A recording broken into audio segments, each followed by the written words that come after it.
Bom dia, boa tarde, boa noite. Aqui quem fala é o professor André Nasserala, tá? E a gente vai trabalhar no vídeo de hoje as permissões no sistema operacional Linux em Shell Script, né? Para isso a gente vai utilizar o comando chmod, né? A gente vai começar a ver uma série de vídeos aqui no canal que vão tratar de comandos de Shell, né? A gente vai começar com chmod, que é o comando que manipula as permissões de arquivos e diretórios. A gente vai conhecer como é que faz para trocar o usuário dono, o grupo dono, mudar as permissões para os demais usuários.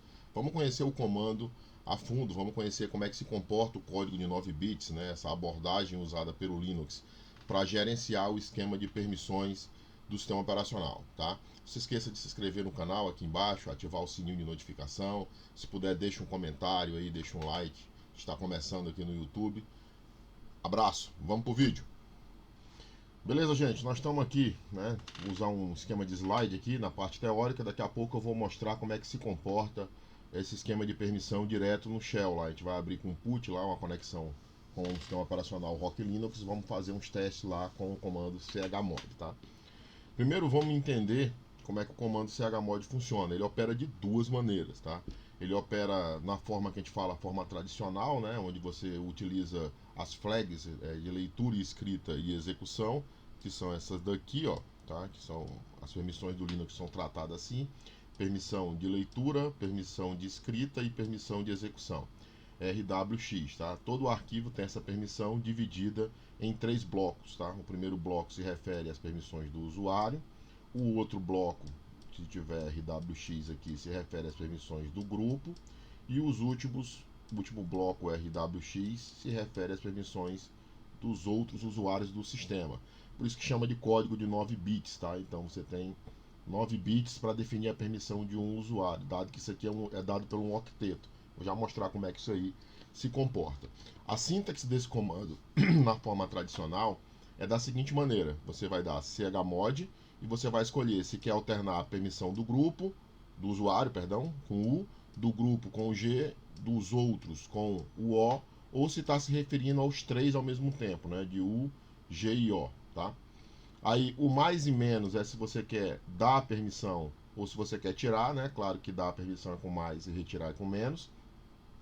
Que tipo de permissão que você está dando, se é leitura, escrita ou execução, e depois o nome do arquivo ou o nome do diretório, certo? Então, vamos ver aqui um exemplo aqui. Digamos que eu queira dar a permissão para o grupo, né, o grupo dono, poder ler no arquivo 1.txt. Esse é o nome do arquivo. O comando ficaria desse jeito. Aqui eu tenho as permissões do arquivo antes do comando.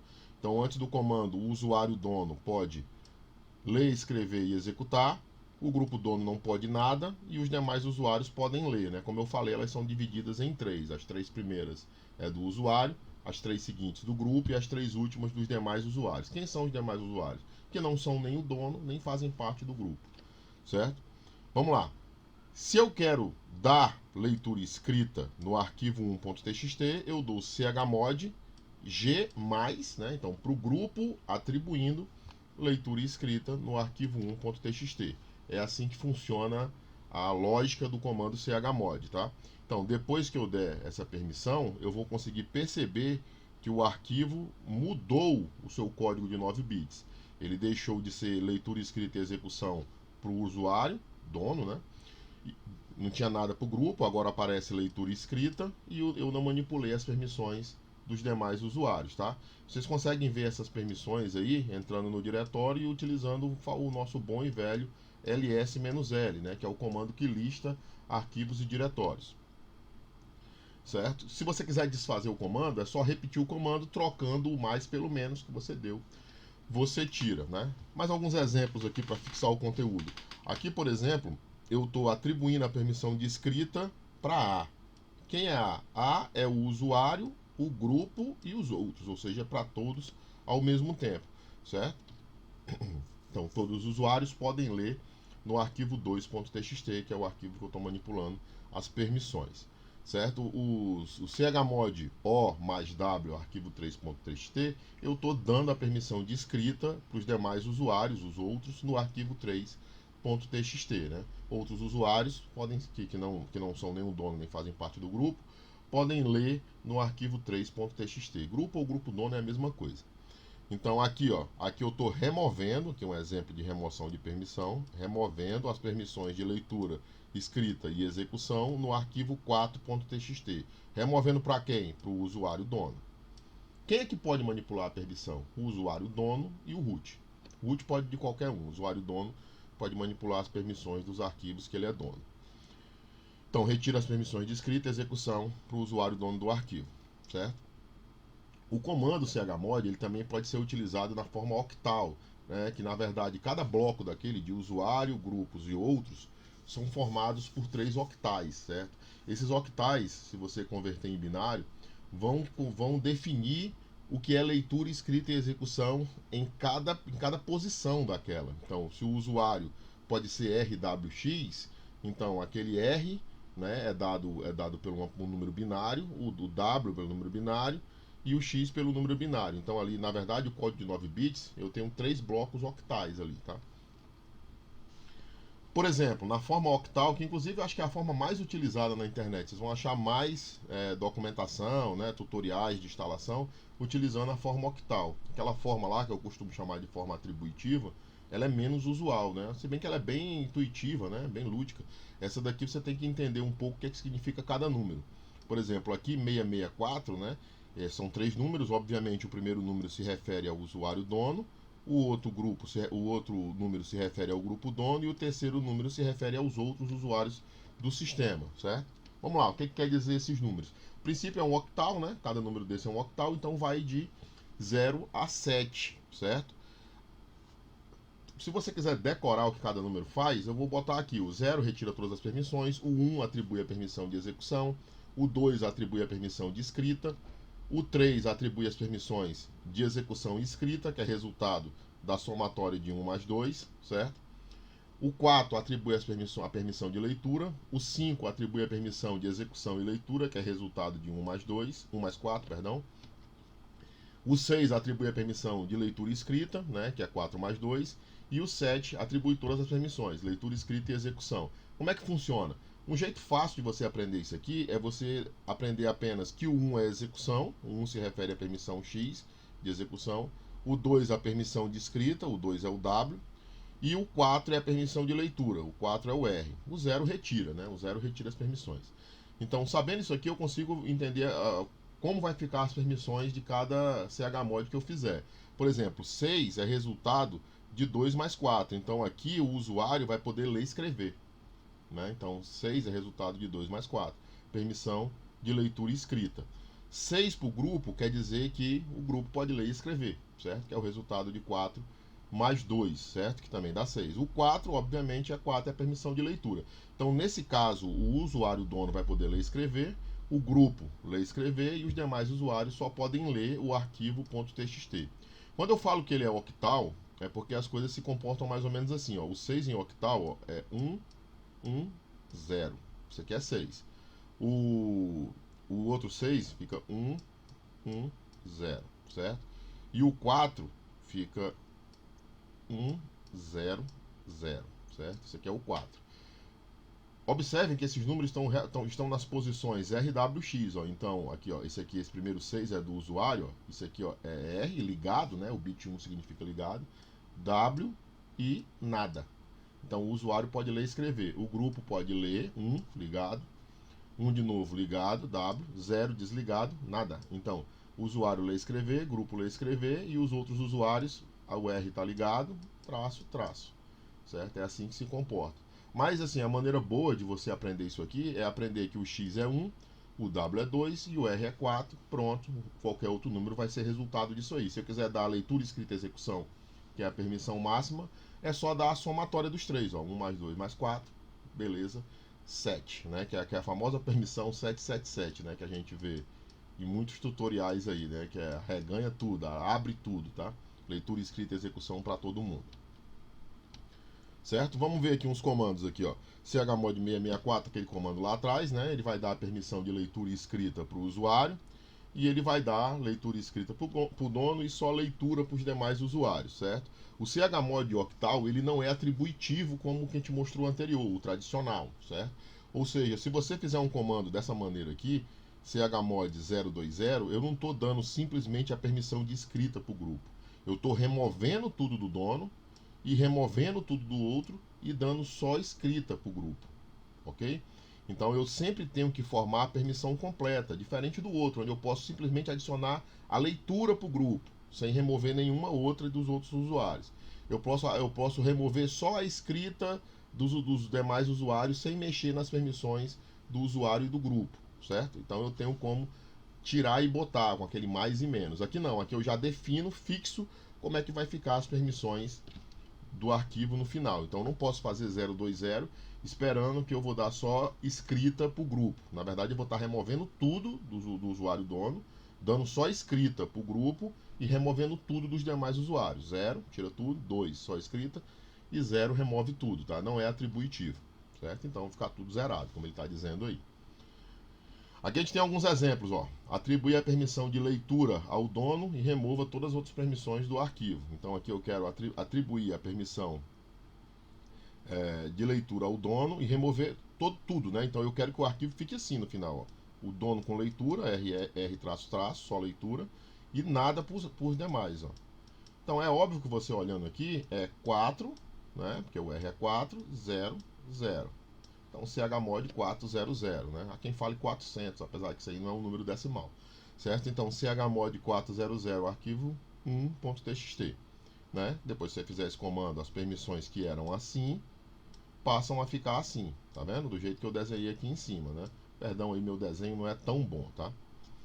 Se for necessário atribuir a permissão de execução ao grupo dono, né? E aos demais usuários, sem alterar as permissões que já tem. Se eu quiser fazer essa tarefa, eu quero dar a execução para todo mundo sem tirar a leitura que já tem ali, né? Já tá até ficou aqui um bugzinho aqui no meu arquivo, já mostrou. Então eu tenho aqui, ó, que ficar desse jeito no final. Como é que eu ficaria? Aqui é 4 mais 1, 5, né? Aí 1, 1, certo? Então ficaria chmod 511 arquivo 1.txt. Por fim, se eu quiser manipular o dono de um arquivo, o comando é o chou, né, de owner, chou, meu inglês não é tão bom assim. Então, como é que funciona para trocar o dono de um arquivo? É o outro comando. O comando não é o chmod, é o chou. Você vai indicar qual é o novo usuário dono, qual é o grupo dono do arquivo, de qual arquivo e diretório que você se refere. Por exemplo, aqui eu estou trocando o dono, o novo dono vai ser o killer, o novo grupo dono vai ser users no test1.txt, certo? Posso utilizar tanto no chmod quanto no chou caracteres coringas, olha só, asteriscos são todos os arquivos, né, no Linux. Então, chou, estou trocando o novo usuário dono ser Nasserala, o novo grupo dono ser visit, em todos os arquivos do sistema. O asterisco não aplica a diretório, tá, gente? Só aplica arquivo em Linux. Então, se eu colocar asterisco, ele vai dar uma mensagem dizendo que se você der isso num diretório, que ele está omitindo os subdiretórios tais, tais e tais. Ele aplica a todos os arquivos. Se eu quiser aplicar a todos os diretórios, eu tenho que utilizar o "-r juntos. Então, aqui eu estou aplicando o novo dono para ser Hugo, o novo grupo e users no arquivos, né? Então, esse arquivos aqui, provavelmente, apesar de ter esse nome, deve ser um diretório. Então, quando eu dou "-r, o que tiver dentro de arquivos e o próprio arquivos vai ficar tudo do grupo users e do usuário Hugo, tá? Vamos fazer aqui agora uns testes aqui direto na Shell, beleza? Bom, estamos de volta aqui, né? E agora direto na Shell Linux aqui, estou conectado pelo bom e velho put, tá? O Windows 10 também dá suporte a fazer SSH sem utilizar o put, tá? É porque eu mesmo gosto do put. Então a gente está aqui num diretório, ó, o comando pwd me mostra o diretório que eu estou no diretório root, inclusive estou logado com esse usuário root, como vocês podem ver aqui o meu prompt, ó, tem root @localhost, isso aqui é uma máquina virtual, tá? O que eu tenho dentro do diretório root? Eu posso dar o comando ls-l para verificar o que eu tenho aqui dentro. Então eu tenho o anaconda-ks.conf, que é um arquivo utilizado no instalador do Linux. A gente pode utilizar esse aí para fazer os nossos testes de permissão.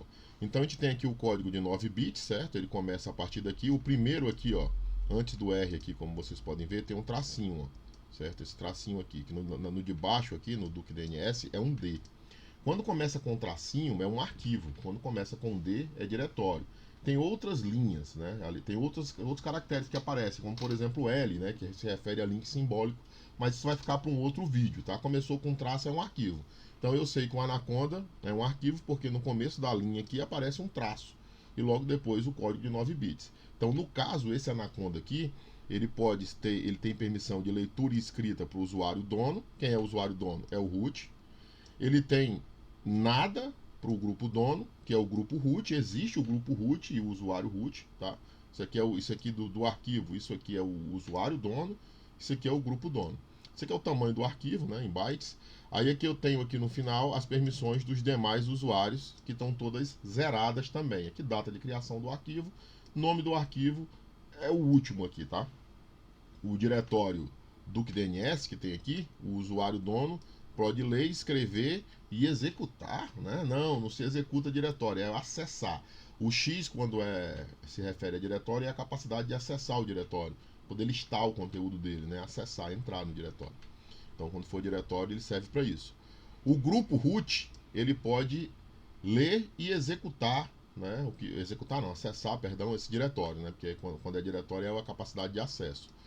E os demais usuários podem ler e acessar esse diretório, tá? Esse aqui do DNS foi o que eu usei no vídeo anterior, tá? Também posso utilizar ele para manipular as permissões. O que eu vou fazer? Eu vou pegar o anaconda.ks e vou utilizar primeiro a forma tradicional, dando ao grupo dono leitura e escrita. Então eu usaria chmod g mais rw. Então para o grupo eu estou dando rw no anaconda.ks.conf, certo? Então dei enter, funcionou. Se eu der um outro ls-l aqui, ó, eu vou ver que o grupo dono agora pode ler e escrever também, certo? Se eu quiser tirar só a permissão de escrita que eu dei para o grupo, eu posso repetir o comando aqui, ó, seta para cima eu repito os comandos, e vou tirar menos só a escrita do grupo. O comando funcionou, ls-l, agora eu estou vendo que eu tirei aquele wzinho dali, certo? Então, essa forma atributiva se comporta desse jeito. Vamos ver a forma octal aqui. Então, ls-l. O que eu vou fazer? Eu vou dar leitura, escrita e execução para o grupo dono, leitura e escrita e execução para o usuário dono, leitura e escrita para o grupo dono e só leitura para os demais no anaconda.ks.cfg. Então, chmod 7, leitura, escrita e execução, rwx, 4 mais 1 mais 2, 7, certo? Para o outro eu vou dar só leitura e escrita, 6, 4 mais 2, 6. E para os demais usuários só leitura, 764, no anaconda-ks.cfg. Pronto, o comando foi dado. Vamos ver como é que ficou. Ficou do jeito que eu disse, ó. Leitura, escrita e execução para o root, que é o grupo do usuário dono. Leitura, escrita e execução para o root. Leitura e escrita para o grupo root. E só leitura para os demais usuários, que são aqueles que nem é o root e nem fazem parte do grupo root, tá? Eu posso, por exemplo, aqui no Anaconda, remover todas as permissões e deixar só leitura. Como é que eu faria? Faria assim, ó, chmod, só leitura para o dono, tá? Então, 4, né, que é só leitura, 00, remove as permissões do demais, no anaconda.cf. Então, agora eu tenho que ficar com algo com R, traço até o final, né? Vamos dar um ls-l, e ficou do jeito que eu disse, certo? Ficou R, traço, né? Ou seja, só leitura para o usuário dono, nada para o grupo e nada para os demais usuários do sistema, certo? Vamos por fim aqui, dar uma olhada no exemplo com o CHO, para a gente trocar o usuário dono e o grupo dono. Então o que eu vou fazer? Aqui tem um usuário chamado Emb, né, que eu também usei no vídeo passado, tá? Eu vou fazer um Anaconda ser de propriedade do usuário Emb e do grupo Emb, né? Quando você cria o usuário, se você não indicar a qual grupo ele pertence, ele vai criar um grupo com o mesmo nome. Então aí seria o CHO, esse comando. Então vai ser o novo usuário Emb, escrevi errado o Emb aqui, Emb, grupo Emb, nome do arquivo, anaconda-ks.conf. Se eu der um ls-l agora, eu vou ver que o usuário dono e o grupo dono e o grupo, né, do anaconda.cf foram modificados. Beleza, gente? É isso aí. Bom, gente, esse foi o vídeo de hoje, tá? Espero que vocês tenham gostado do conteúdo aí. Eu vou estar trazendo sempre comandos de Shell Linux aí pra gente estar aprendendo alguma coisa nova aí. Eu tô trocando experiências com vocês também. Então não se esquece aí de deixar aquele like, né? Se puder se inscrever no canal, não for inscrito, deixa aí. Eu vou trazer vídeos sempre às terças, quintas e sábados, certo? E a gente se vê com certeza no próximo vídeo aí. Forte abraço, gente!